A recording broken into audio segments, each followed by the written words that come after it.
नमस्कार दोस्तों, मेरा नाम है राजा मिश्रा और एक बार फिर से आपका बहुत बहुत स्वागत है जर्नलिस्ट राजा चैनल पर। तो धमाकेदार हेडलाइंस आज भी लेकर आ गया हूं। तो चैनल पे पहली बार विजिट कर रहे हो तो सब्सक्राइब ज़रूर करिए। देश और दुनिया से संबंधित खबरों के लिए जर्नलिस्ट राजा चैनल को देखते रहिए।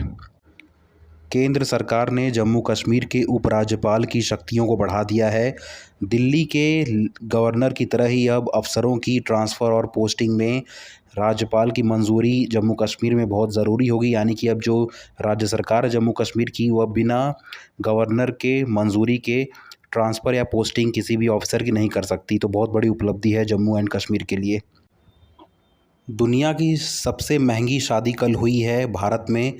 वह शादी थी अनंत अंबानी और राधिका मर्चेंट की, जिस पर पूरा जो वर्ल्ड मीडिया है वह नेगेटिव कमेंट कर रहा है, जिसका मैं भी सपोर्ट कर रहा हूं।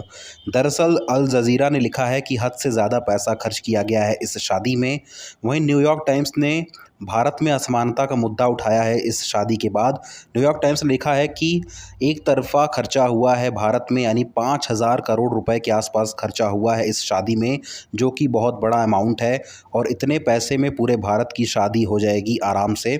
तो एक तरह से बहुत सही लिखा है वर्ल्ड मीडिया ने। मैं भी उन सब का सपोर्ट करता हूँ, क्योंकि यार देखो, इतना पैसा का दिखावा नहीं करना चाहिए। अगर आपके पास पैसा है तो आप डोनेट करो। आप डोनेट भी नहीं करते हो, आप जितना पैसा है अपने ऊपर ही खर्चा करते हो। तो बहुत बड़ी चीज़ नहीं है ये। आप सिर्फ अपने लिए बड़े आदमी हो सकते हो। वर्ल्ड मीडिया इसका विरोध करता है और पूरे इंडिया भी इसका विरोध कर रहा है। जितने भी लोग देख रहे हैं सभी ने इसका विरोध किया है, मैंने भी किया है।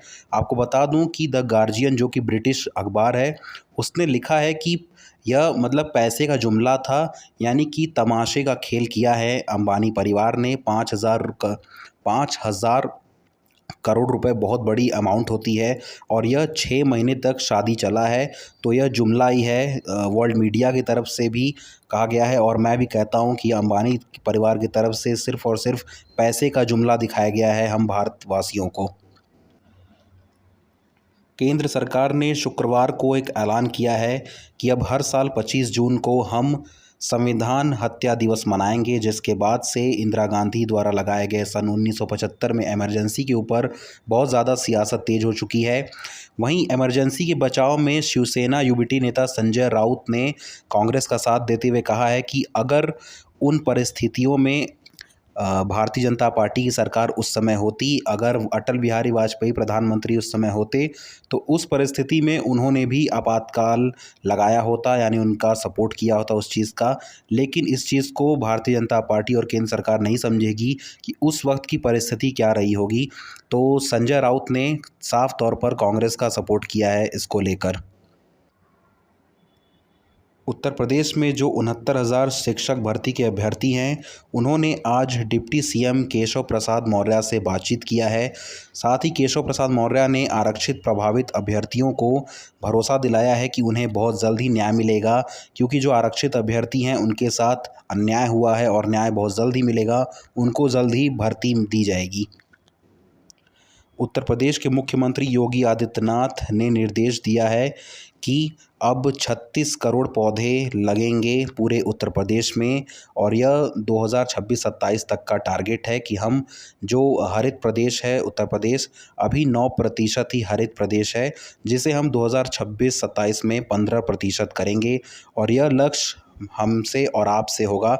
हम सभी लोग को मिलकर पेड़ पौधे लगाने होंगे, तभी उत्तर प्रदेश एक बार फिर से हरित प्रदेश बनेगा। तो यह मुहिम उत्तर प्रदेश के मुख्यमंत्री योगी आदित्यनाथ की तरफ से चलाई जा रही है, जो कि बहुत ही सराहनीय है। सुप्रीम कोर्ट के मुख्य न्यायाधीश डीवाई चंद्रचूड़ आज लखनऊ में स्थित थे।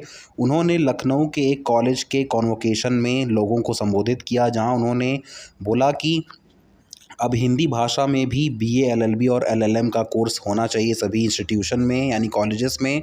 वहीं हिंदी में भी जजेस अपना फ़ैसला सुनाएं।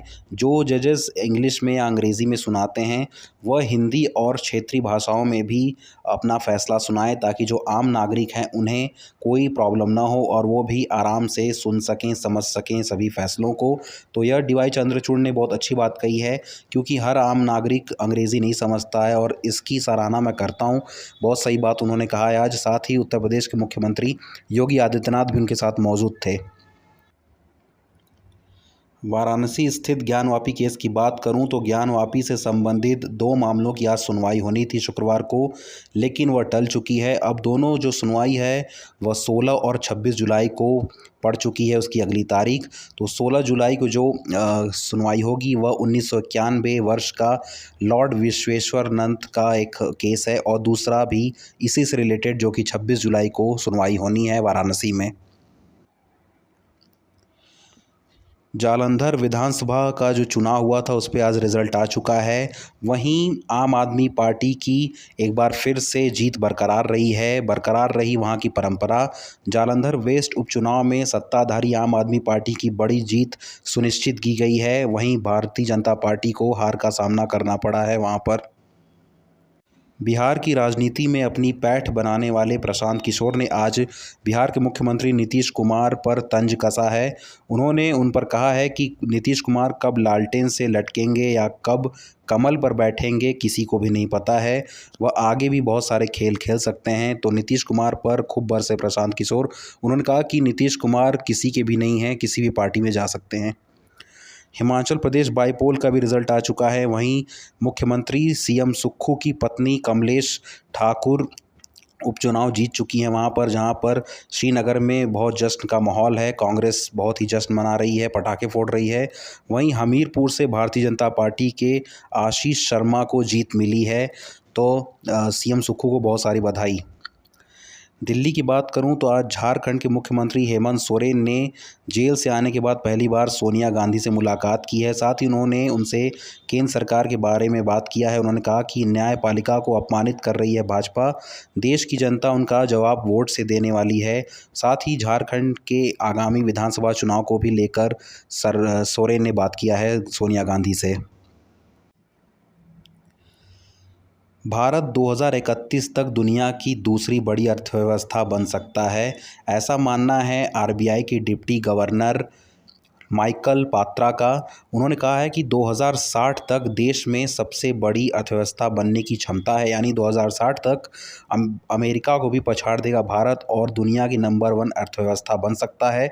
लेकिन भारत को अगले 10 वर्षों तक 9.6% की वृद्धि से बढ़ना होगा। अमेरिका की बात करूं तो चीन की चेतावनी के बावजूद बाइडेन ने रिजॉल्व तिब्बत एक्ट पर हस्ताक्षर किया है। आपको बता दूं कि चीन ने दबाव डाला था अमेरिका पर कि आप रिजॉल्व तिब्बत एक्ट पर साइन नहीं करेंगे, आप उससे दूर रहेंगे।